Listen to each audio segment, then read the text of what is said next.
Hello, maligayang pagdating, Leo at Crosswatcher is also welcome po sa Happy Angel Reading. So, ang gagawin nating pagbasa ay yung suma total ng iyong pinansyal at ng iyong pag-ibig, no? Ng iyong buhay pag-ibig. So, ito yung naisipan kong gawin na ano sa'yo para at least kung meron pang dapat ayusin, dapat na ninyong maintindihan ay yung suma total ng inyong buong taon, no? Kung ano yung pinaka-tema 'no, ng inyong pinansyal at ng inyong buhay pag-ibig at siyempre kung anong dapat yung iwan at kung anong aral at kung ano yung payo sa inyo ng taro sa pagsasara ng December ng ano 'no, ng taong 2025. And siyempre po, andudun din po kung anong energy ang meron kayo sa 2026 sa bukas ng bagong taon po 'no, ayan. So, medyo malakas lang po ito, so magki-cleanse lang po tayo 'no. Hinaan niyo na lang po ang inyong ano po 'no, ang inyong sound system. Mukhang nag-freeze tayo, so wait lang po. Ayan, nag-freeze nga pero okay na. So mag-ano po tayo 'no, i-cleanse lang po muna tayo.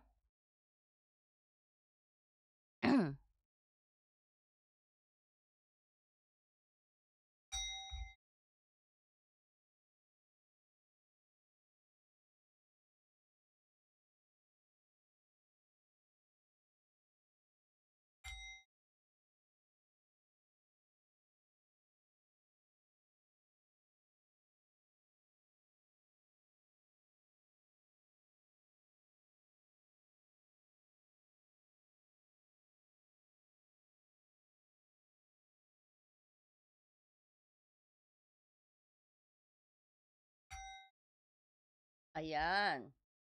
So very beautiful ang ating spread kasi ito yung gusto ko pong ano para at least makita nyo kung ano yung energy ninyo, no? At kung yung mga energy na yon saan ba, ano yung suma total, no? Okay, para at least malaman ninyo kung ano yung dapat yung iwan, no? Pero remember, kayo pa rin po ang magde-decide, no? So, ayan. So, si Leo pala, no? Bilang ruler na pinamumunuan ng araw. Ayan. Natural sa iyo ang magbigay ng init, passions at light, no? Ngunit syempre, kailangan natin alamin ang dapat gawin din, no? Sa mga tuturo ng spread ngayon, no? Dapat din natin malaman kung paano mabibigyan ng lunas din itong para maayos natin ng Disyembre, no? Okay, so titignan natin na ang tema mo, no? Ang tema ng iyong pinansyal at ng iyong buhay pag-ibig. Unahin natin ang pinansyal.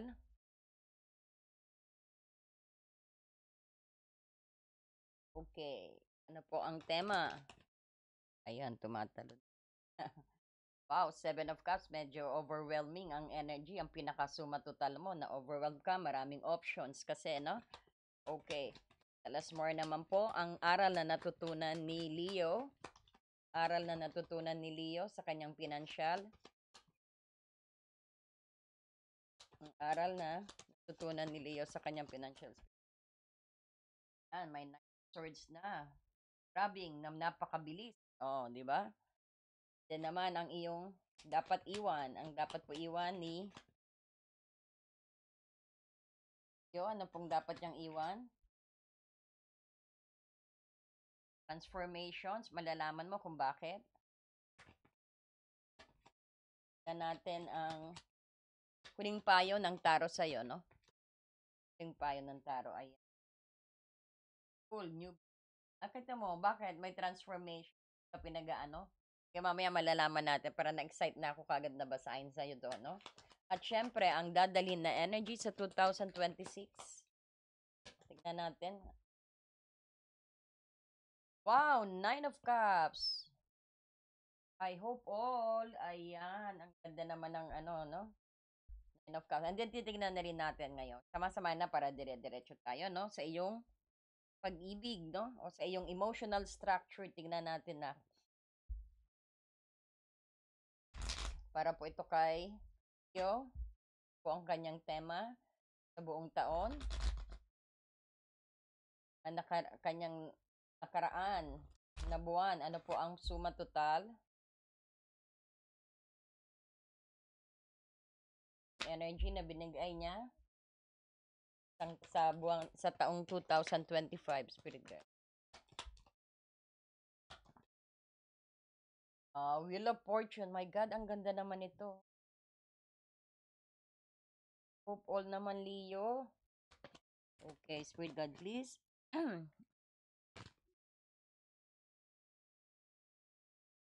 Dapat mo daw matutunan is the Emperor. Alam ko na kaagad kung bakit, no? Or natutunan mong aral yan na hindi ka magbosi-bosi sa relasyon mo, no?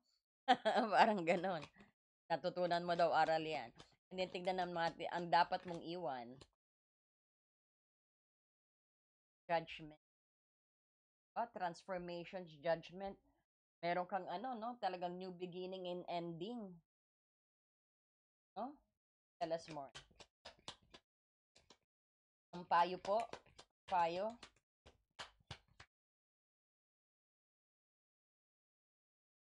Pentacles in reverse.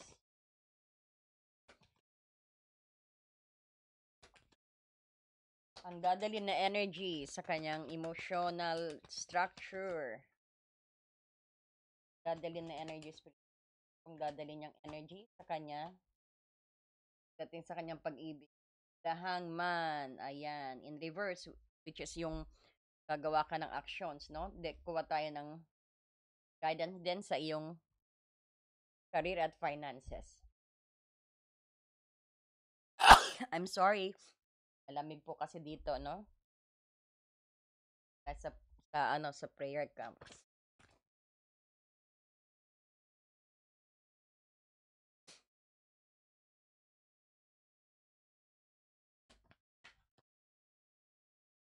Ang energy, ayan na. Gratitude list. Talagang dapat kang magpasalamat. Tignan mo naman ang mga blessing. Tignan mo naman yung ano mo, oh. Sarap i-scan nito, sarap i-audit, no? Biro mo. Dahil mong options dito, oh. Maraming nangyari sa'yo na talagang umunlad ka. No? And then here's the gratitude list daw. O, gawa ka, yung magpasalamat, gawa ka raw ng gratitude list kung anong dapat mo ipagsalamat. Wow. Then, tingnan din natin naman ang mensahe din sa'yo pagdating sa iyong puso. This is for single and sa anumang status, no? Okay lang po ito. Just take what resonate then. Anyway, this is a suma total naman ito, no?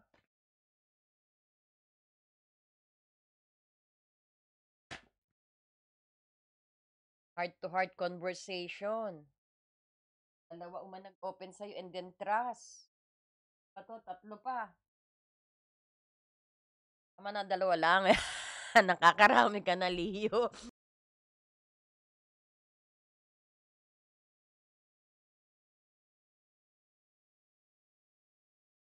So, ang financial structure mo ang iyong pangunahing tema sa iyong finances ngayong taon ay ang 7 of Cups. No? Ang taon mo yung parang nakatuon sa financial overwhelm or indecisions, no? Dahil maybe sa sobrang dami ng ano mo, sabihin natin medyo sobrang dami ng mga options o illusion tungkol sa pera. Marahil din yung medyo nalilito ka kung aling investment o anong job o anong business idea ang dapat mong sundin, no? So, halimbawa, yung sobrang dami mong sabihin natin, sobrang dami mong nakitang get rich quick na scheme, no? So, or sabihin natin investment opportunity o side hustle na hindi ka makapag-focus sa isa. Parang medyo na-overwhelm ka siguro, no? Yan ang pinaka-energy mo when it comes sa financial. Ito ang suma total daw. So halimbawa din yung ang mga financial decision mo yung medyo batay sa sobrang fantasy o wishful thinking, no? Sa halip na maging logic ka at practical ka, no? So yan ang naging tema mo. And then tignan mo naman ang iyong aral, financial na aral, leksyon na dapat mo ring dalhin. Kumbaga ito yung Knight of Swords. So ibig sabihin, yung aral na natutunan mong gumawa ng mabilis na, sabihin natin, direktang desisyon, 'no? Siyempre para labanan ang indecision. Sabihin natin na para din iwasan itong Seven of Cups dito 'no, na yung na may medyo maraming options na na-overwhelm, sometimes nagiging fantasy, 'no?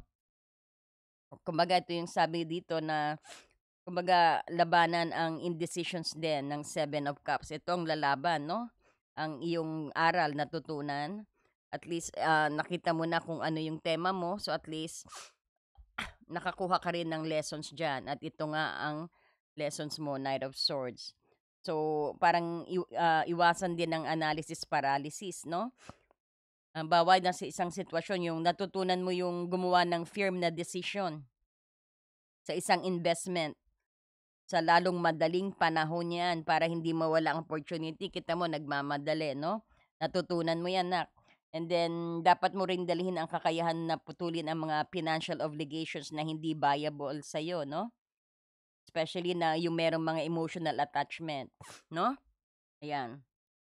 So tingnan mo naman ang financial habit o gawin na dapat iwan 'no? Ito yung kailangan mong iwan ang mga lumang financial structure at habits na hindi na nagsisilbi sa future mo.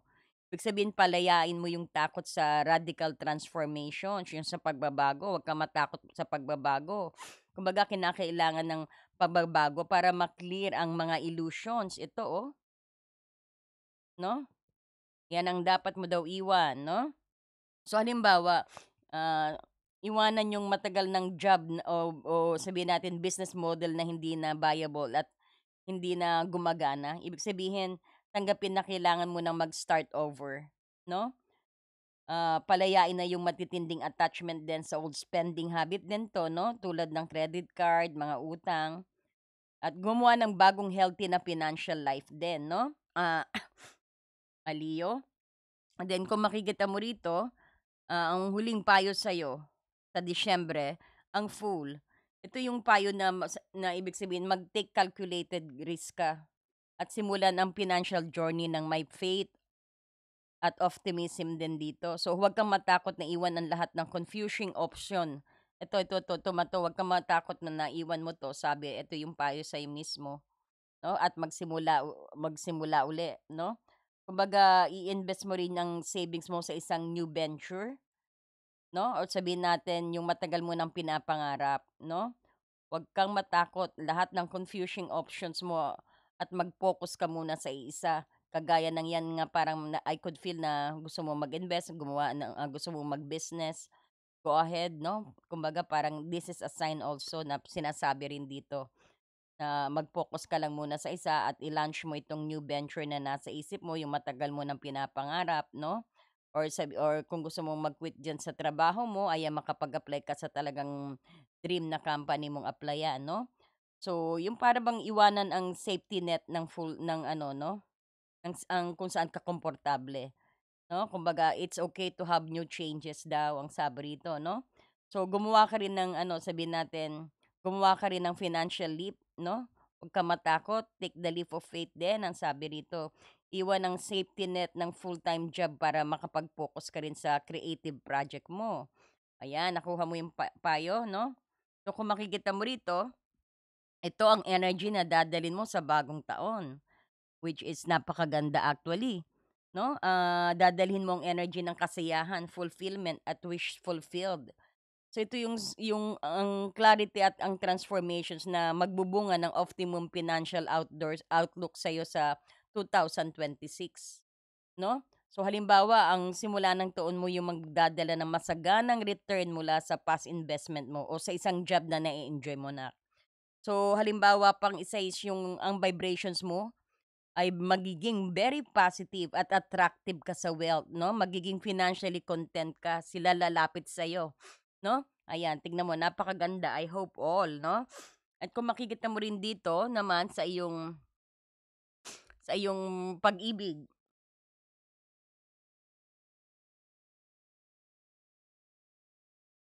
'no, andito yung sabihin natin na heart, sa pag-ibig naman is ang Wheel of Fortune.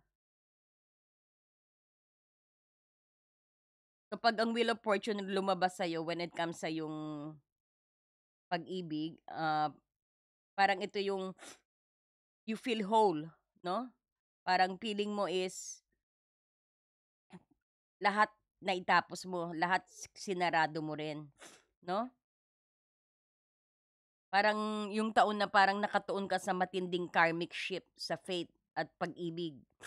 So, ang mga relationship cycle mo yung parang napakamabilis umikot at madaling magsara rin, 'no?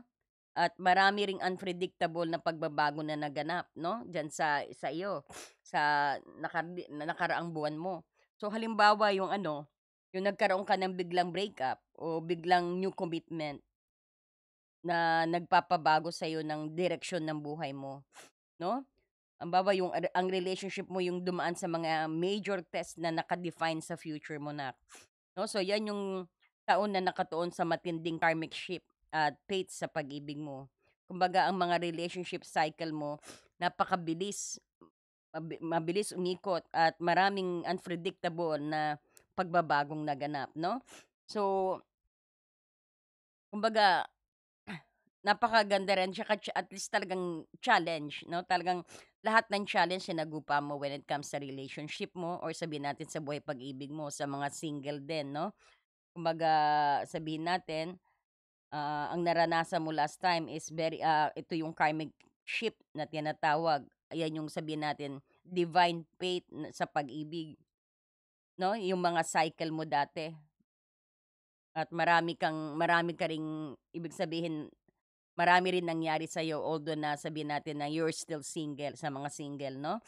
Yung andiya diyan yung merong biglaang tinigil mo yung panliligaw, biglaang breakup 'no, lahat sama-sama na. So, ibig sabihin jack of all trades naranasan mo lahat 'no.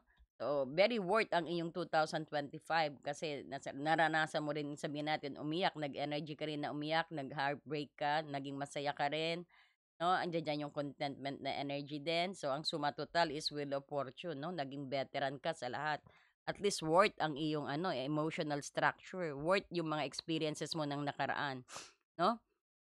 At nakikita mo ito daw ang Emperor in reverse, ang aral at leksyon na dapat mo ring dalhin, 'no? Ito yung sabihin natin, ito yung iwasan ang labis na control din at dominance sa relationship. 'No, ibig sabihin natutunan mo na 'yan para hindi ka mag-ano, hindi ka na magiging dominante.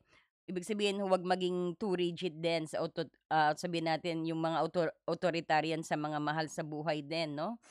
Ang true love ay nangangailangan ng flexibility, kumbaga 'yan ang natutunan mo, 'no. Halimbawa natutunan mong bitawan ang need na lagi ikaw na lang ang masusunod 'no. Siyempre kumbaga ngayon natutunan mo na kailangan palang maging balanse, magbigay kayong dalawa, 'no? Kailangan ninyong dalawa mag-workout, 'yan ang sinasabi dito, 'no? At, siyempre, parang binitawan mo kumbaga magbigay ka rin ng space sa partner mo at nagbigay ka ng space sa partner mo, 'yan daw ang natutunan mo. So, dapat mong dalhin ang aral ng authority sa relasyon at dapat i-shared 'yan, hindi impose 'no?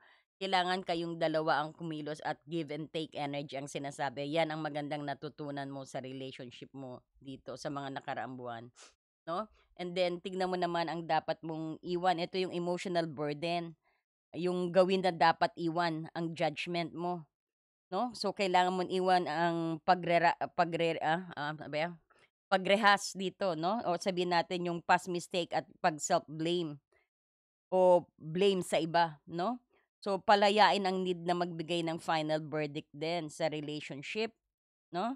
O halimbawa sa mga single yung ija-judge mo right away ang ano, ija-judge mo yung liligawan mo o yung nililigawan 'pag binasted ka. Naranasan mo rin siguro ma-busted dito 'no. 'Pag binasted ka, ibig sabihin, kumbaga, sometimes tsismis mo pa, sisiraan mo pa, parang gano'n. Ija-judge mo right away 'no? So, parang gano'n. Natutunan mo rin 'yan, pero kaya dapat mo daw tanggalin 'yan, yung pagiging judgemental. O ibig sabihin din yung sabihin natin na 'wag maging rigid nga at siyempre, sabihin din natin na kailangan mo ring iwan ang habit na sobra ding pag-ano, pag-iimbestiga o yun nga, i-judge mo rin yung sarili mo or dahil or ang iba, 'no? Kumbaga, kaya rin nagiging nagdudulot din yan ng relationship failure, yung pala sita ka parang gano'n, o kasi nga emperor, eh, 'no? May emperor energy ka dito, so naranasan mo din 'yan pero dapat mo na raw iwan 'yan, 'no? Ibig sabihin, iwanan ang mga habit na 'yan at palayain din yung paghintay ng apology o closure mula sa iba at bigyan ng sarili mo ng forgiveness, 'no? Ayan ang mensahe sa'yo na dapat mong iwan. And then itong pangunahing emotional na payo sa'yo nak is yung King of Pentacles in reverse, 'no? Kumbaga sabihin natin, yung pagiging possessive din at yung materialistic na pagtingin sa pag-ibig. Ibig sabihin, ang payo sa'yo, huwag sukatin ang worth ng relasyon sa yaman o status, 'no? Sabihin, mag-ingat din sa pagiging financially irresponsible din sa partner mo, 'no? Halimbawa, sa Disyembre, i-focus mo yung love sa experience, hindi sa mamahaling gift o display na wealth, 'no? At huwag kang mag-hold sa mga emotional affections base sa material security, 'no, nakukuha mo? So, nakita mo naman dito ang iyong emotional energy na dadalhin sa bagong taon, which is the Hangman. Ito yung card ng pagkilos din or sabihin natin, dalhin mo ang energy ng pagiging ano din, willing din na mag-sacrifice, 'no? Madadala mo 'yan. So, mag-compromise o marunong kang mag-compromise. So, maaring maging stuck ang emotional progress mo dahil sa pagiging stubborn din at pagtanggi sa new perspective, 'no? Halimbawa sa simula ng taon mag-iingat na hindi ka magbalik sa old habit mo ng emotional resistance or pagiging martir din, 'no? So ang vibrations mo actually ay magiging challenging dahil ayaw mong mag-let go ng old belief system sa pag-ibig, 'no? So, kung nakikita mo rito, iwan mo ang old financial na structure kasi meron ditong debt dito, 'no? Kumbaga pinakabuod, dito yung stagnant na paghihintay, 'no? At parang mag-risk at mag-transform, 'no? Maging Knight of Swords ka, parang direktang actions na para magsimula ng bagong financial journey mo rin dito, no? Kumbaga iwan ang labis na control dito kasi nga meron kang Emperor in reverse sa pagdating sa iyong emotion. Makipag-usap ka at magtiwala, 'no? I-release yung mga possessiveness, maging vulnerable ka. Ibig sabihin i-trust ang process ng heart to heart, 'no? At iwasan ng pagiging stubborn din sa pag-ibig. Try to make it balance, 'no? At 'wag sukatin sa pera yung tao, parang gano'n o ang karelasyon mo o ang relasyon mo, 'no? So, kung makikita mo andito ang romance angel guidance sa'yo na heart to heart conversations at trust. 'No? Ito yung ang control issue mo kasi is Emperor in reverse, 'no, ito. At stubbornness ng Hangman reverse dito. Pero maganda 'no, nakakainggit ka lahat naranasan mo, sa isang taon, 'no? Ang Wheel of Fortune naranasan mo kaya veteran na veteran ka, 'no? Kumbaga, ito na balik na ito na yung sabi natin sa ano, sa heart to heart conversations na trust at tsaka ano, kumbaga ito yung sinabi nga ng angel na ang closure ay darating lamang kung magbubukas ka ng iyong puso at magtitiwala ka rin sa partner mo, 'no? Kumbaga i-release ang need na kontrolin siya, yung outcome at harapin itong outcome dito, 'no? Kumbaga harapin ang vulnerability ng may courage, 'no? So, kung makikita mo, andito rin yung magkaroon kayo ng heart to heart, totoo sa inyong conversations lagi. You tell what's inside of you. Dapat hindi lang ikaw, pati rin siya na para balanse sa relationship. At sa mga single naman, tanungin niyo sarili niyo, 'no? Kung totoo kayo sa sarili niyo na talagang you are doing your self-worth din, yung ginagawa mong responsibility ang sarili mo, 'no? Importante 'pag hindi mo nagawa 'yan, gawin mo ngayong Disyembre, 'no? Kung makikita mo itong trust, sabing gano'n dito, ang sitwasyon mo, nakikita natin, tinatawag ka na magkaroon ka daw ng have faith ka. Yung mga walang shota ngayon, 'pag, just have faith, just trust, magtiwala ka ng December na darating ang persons mo, sa mga single at trust din sa mga may relasyon. Ibig sabihin ang sitwasyon niyo, kulang lang kayo ng trust, dagdagan niyo raw ng trust ang pagsasamahan ninyo. no? And then kung makikita mo andito ang gratitude list, no? Nakalagay dito, counting your blessing and feeling gratitude for what you already have helped you to be centered in your heart instead of fixated on worries in your mind. What and who are you grateful for right now? Keep focusing upon gratitude and you'll discover the amazing generosity of the universe. Ibig sabihin kahit anong, kumbaga appreciate kung anong meron ka kahit napakalit na yan. Kumbaga tinatry ka ng universe on how you will handle that, no? Kumbaga, always be grateful and thankful, no? Kung gaano kakonti pa yung pera mo. Kasi, ah, palalaguin yan, no? Ng universe. Kailangan mag-focus ka lang daw na maging grateful ka at thankful at malalaman mo how generous ang ating universe, ang sabi dito, no? And then ito rin yung sabihin natin, sa Archangel of Abundance kasi siya yung nagte-take care ng iyong career at finances, no? So, ito yung cure din sa Seven of Pentacles na sinasabi Seven of Cups dito, no? Ito yung medyo kailangan din pinapaalala ka na kailangan mo actually na magkaroon din, magpasalamat pa rin, no? Marami kang options na pinagpilian, maraming nangyari sa'yo, no? So, dapat din, maging mag-focus ka rin. Ang angel actually yung nagpapadala na i-count ang blessing mo kahit maliit pa yan. So, ang gratitude list ang importante rin na sinasabi sa'yo, no? Keep focusing, gawa ka ng list na kung saan kung bakit ka nagpapasalamat at bakit you are so grateful. Gawa ka ng list niyan, no? Sa itong Disyembre, no? At kailangan magpasalamat. Makikita mo how the universe will gonna give you a gift, no? So, ang gratitude list yung parang susulat ka sa journal mo, no, o papel kung bakit ka grateful at bakit ka masaya, maligaya, thankful. Isulat mo 'yan, nak, no? So, iyon yung magpapakita kasi sa universe na meron ka ng sapat at ito yung magbubukas ng flow ng mas malaking abundance at joy sa'yo. Kaya mo makukuha 'tong Nine of Cups when sa financial mo, no? Kasi very grateful ka. So, pinatunayan, no? Be grateful, ayan ang dadalin mo raw. Especially, gawin mo, be grateful ngayong December, gawa ka ng journal na, no? You're showing the universe na wini-welcome mo ang energy na yan. At nakikita mo, ito pinanami sa'yo, Nine of Cups, ang dadalin sa 2026, no? Kaya magandang reading mo, actually, Leo, no? Ayan, so, kung makikita mo rito, napaka ganda ng energy, no? At yung sabi natin ang cure sa yung Seven of Cups din, ang ang gratitude list 'yan, no? Kumbaga, yung sa halip na mag-focus ka sa sobrang options din, ang angel din actually nagpapaalala sa na i-count ang blessing, no? Yung gratitude list ang importante, pinapaalala ko gawin niyo po 'yan, no? Ayan, na bakit kayo grateful and thankful, sulat niyo po, no, para ma-spread yung frequency na 'yan. Makikita ng universe na ready ka, na bakit ka grateful, no, ibibigay sa'yo. Okay, so always take care po at pengin naman po ng like and hype dyan. And marami pong salamat din sa mga subscriber natin at patuloy na nanonood at sa mga nanonood na hindi nagsusubscribe pa. Thank you so much po, no? And marami rin pong salamat sa mga nag-share. Ayan, thank you po and God bless you.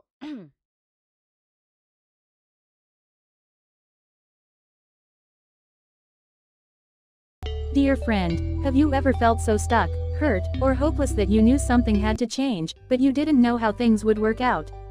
A time when you could have really used more insight and guidance, or at least a new way to nurture yourself and bring a little more peace into your life.